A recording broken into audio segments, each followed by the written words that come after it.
Spider-Man is not a hero. He's a victim wearing a suit, and millions of us are trapped in the same outfit. He saves a city who hates him while his own life rots. He near loses the woman he loves, loses his power, and hides behind a web of excuses, all with two simple words. Yeah, but. Yeah, but the city needs me. Yeah, but I was protecting MJ. Yeah, but I have a responsibility. When Spider-Man wins, Peter Parker fails. But when we fail, we don't lose motivation, we lose purpose. This is why everyone secretly craves being a problem solver. It's what makes us feel useful. But if you're addicted to being the solution, you will never address your own problems, just like Spider-Man. And just like that, you become a shadow of your own identity. Spider-Man thinks with great power comes great responsibility. This is a lie. With great responsibility comes great discipline. Spider-Man doesn't have that. Whether he's late to work or blowing off MJ, saving the city isn't justification. It's a huge middle finger to his own life. And right now, you're almost definitely doing the exact same thing. When your responsibilities outweigh your passions, you've got a problem.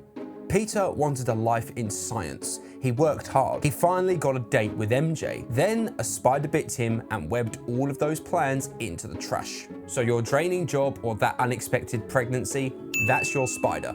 Life does not ask for permission to dump responsibilities on you. It shoots them at you in the face without warning. God. So what did Peter do? He quit. Peter didn't lose his powers in Spider-Man 2 just because of burnout. He lost who he was.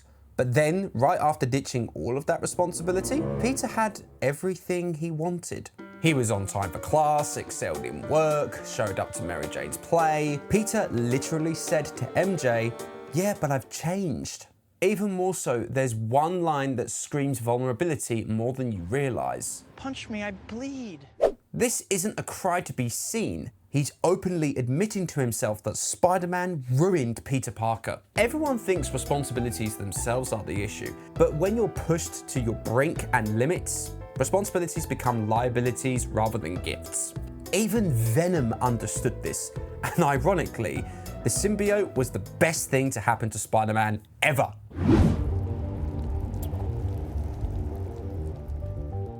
We see the symbiote as a curse. I call it a wake-up call. It's not the villain. It's an uncomfortable truth that Peter never dealt with his trauma or issues. And it also taught Spider-Man one important thing. Serving your own needs is not selfish. The symbiote literally thrives on a person's inhibitions. It reveals what is going on beneath a thick steel wall. Peter relentlessly pursued Flint Markov for himself, not his uncle. Peter always sought justice for Uncle Ben, but here, he's seeking exorcism for his own guilt. Just like the symbiote, responsibilities themselves have a revealing nature. They show you who you truly are underneath all of the facades you're putting up. If you respond to a responsibility with a yeah but, you will become your own worst liability. That is why so many of us run from them. It's not because you're weak, it's because you are terrified of learning uncomfortable truths about who you really are. But here's the twist. Weaknesses aren't liabilities.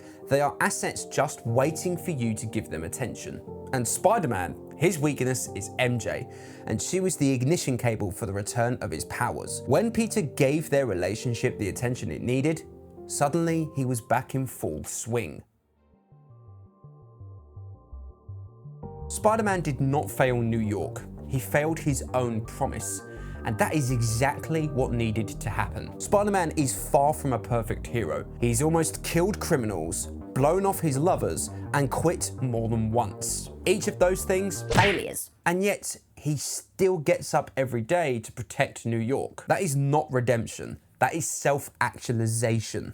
To clean up this abstract, he realized that Spider-Man is who Peter Parker is.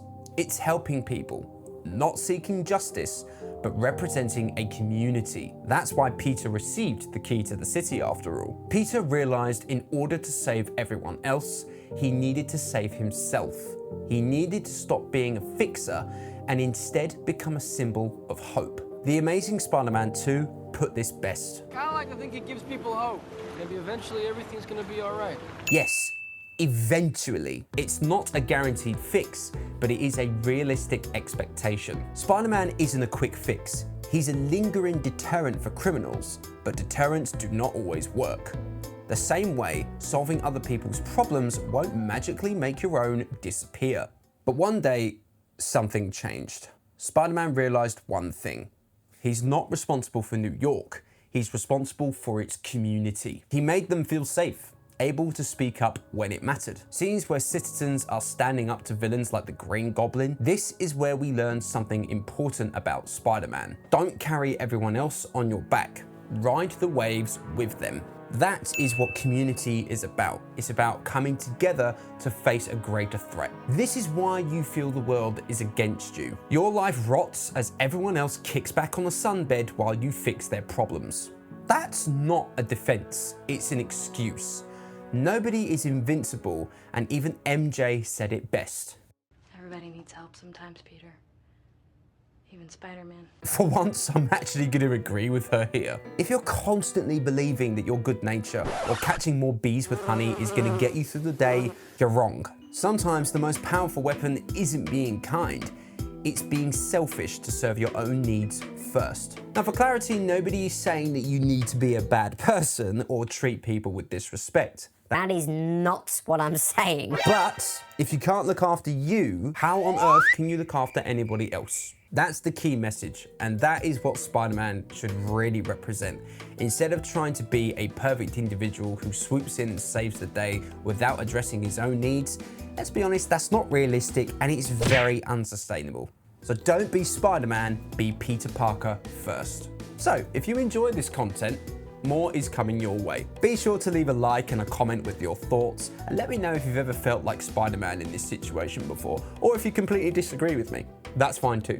Take care of yourselves, stay you, and thanks for watching.